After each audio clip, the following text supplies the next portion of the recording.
host, Mike Harbath, with another M&A Minute. Today we're going to talk about stock and asset deals and what is the difference between the two.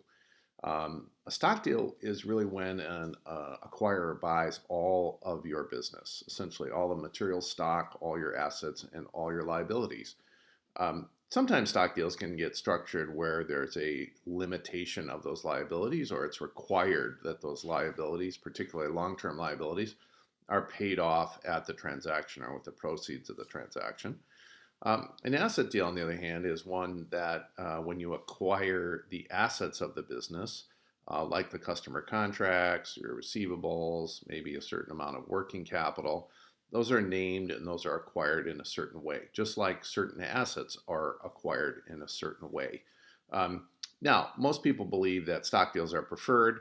We think that it's a push in an IT services company. There's a very immaterial difference between the tax treatment for a seller, whether it's an asset deal or a stock deal. I think for stock deals, it's very important if you have a lot of fixed assets. So let's say you built a data center, then a stock deal would be preferred for you as a seller.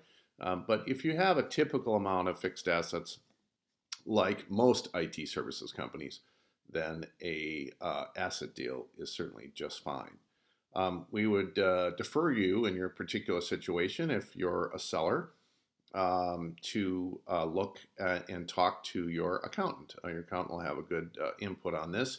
As a buyer, certainly it's much more advantageous for you to acquire a deal as an asset deal because it gives you an accelerated depreciation profile.